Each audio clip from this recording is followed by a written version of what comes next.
Oke semuanya, hari ini kita akan belajar buat men-setup integrasi MySQL di Django kita teman-teman. Nah mungkin teman-teman bisa ikuti tutorial kali ini karena video ini merupakan lanjutan dari playlist kemarin. Nah di sini kita coba masuk ke project kita di web app. Nah di sini kalau teman-teman perhatikan, di situ ada file yang namanya settings dan di sini ada yang namanya database teman-teman. Nah jadi Django itu dia sudah menyediakan default, tapi defaultnya itu merupakan SQLite 3 teman-teman. Nah di sini kita bisa rubahnya nanti teman-teman. Nah di sini kita bisa klik Ctrl C, kita clear, lalu kita bisa menginstal yang namanya pip install MySQL client. Nah, di sini bisa teman-teman lihat pip list. Nah, di sini juga ada MySQL yang sudah saya install. Jadi mungkin buat teman-teman yang menggunakan sistem operasi yang berbeda atau yang menggunakan Python 3.10 itu memiliki error teman-teman. Jadi MySQL client-nya itu memiliki error, tapi di sini saya sudah menyediakan, mungkin linknya nanti akan saya taruh di deskripsi. Nah di sini ada contoh error yang dialami oleh orang lain. Nah mungkin di sini untuk pengguna Windows dan Linux ini bisa menggunakan tutorial yang ini. Jadi kita harus menginstal library MySQL dev-nya itu di sini. Nah, di sini kita harus menginstal library dan paketnya dulu di sini. Baru kita bisa menginstal MySQL client-nya. Nah, ini merupakan error yang untuk macOS. Di sini mungkin linknya nanti akan saya taruh di deskripsi. Kita harus menginstal library MySQL 15. Nah, di sini kita harus compile dulu. Kita harus browse, baru kita export path-nya, lalu di sini baru kita bisa menginstal MySQL-nya. Seperti itu. Oke, kita lanjut. Di sini kita masuk ke aplikasi kita.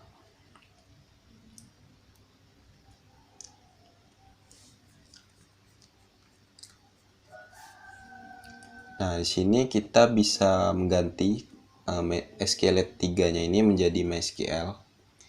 Nah, karena di sini kita ingin menggunakan MySQL, jadi kita bisa tuliskan MySQL. Di sini kita bisa tuliskan nama database kita bebas. Kalau bisa buat seperti yang mudah-mudah saja teman-teman, yang mudah diingat. Karena di sini masih berada di lokal, saya contohkan di sini menggunakan DB aplikasi. Nah, di sini teman-teman jangan menggunakan spasi, tapi menggunakan underscore saja. Sini kita bisa taruh host name. Nah, di sini bisa kita taruh host name-nya itu merupakan alamat dari website kita, yaitu localhost yang ini. Jadi karena ini masih berada di lokal, jadi kita bisa ketikkan localhost di sini. Atau mungkin teman-teman bisa masuk ke 127.0.0.1, ini sama saja, ini berada di host name. Nah, di sini kita masukin portnya itu ini merupakan port default dari Django, yaitu 3306. Bawahnya kita masukin usernya. Nah, di sini untuk usernya karena masih berada di lokal, dia masih root. Nah, di bawahnya sini kita bisa tambahkan password. Kita bisa ketikkan password di sini, teman-teman. Passwordnya kosong. Nah, di sini untuk nama database-nya. Nah, di sini teman-teman bisa menginstal local servernya, teman-teman. Jadi bebas mau menginstal exam atau WAM atau LAM atau mungkin sekarang ada Laragon. Nah, itu bebas, tinggal teman-teman sesuaikan saja dengan sistem operasinya. Nah, di sini saya sudah menginstal exam, jadi di sini saya tinggal masukkan password komputer.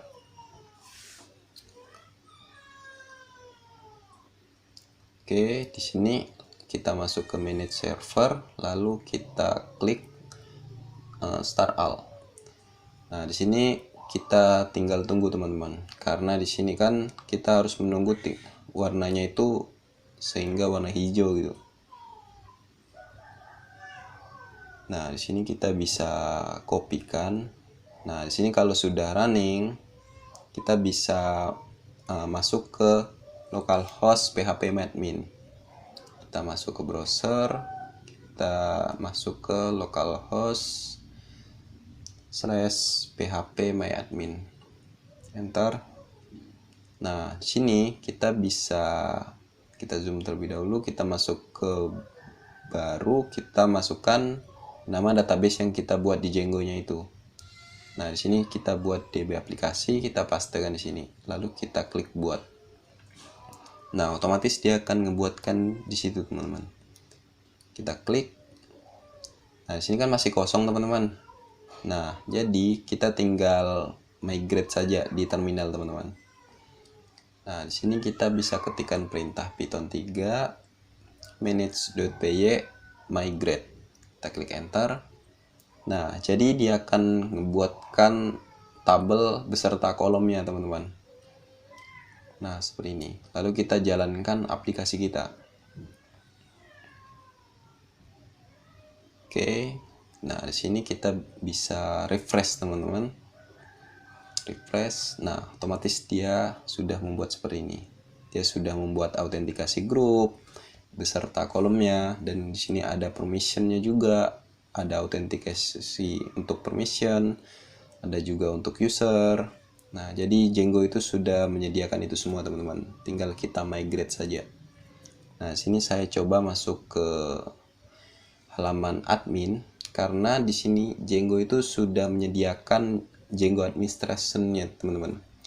Nah, di sini karena kita belum membuat user dan password. Nah, mungkin untuk video berikutnya akan kita lanjutkan ke video selanjutnya, teman-teman. Nah, mungkin begitu saja, teman-teman, yang dapat saya sampaikan untuk video tutorial kali ini. Kurang lebihnya saya mohon maaf. See you next video.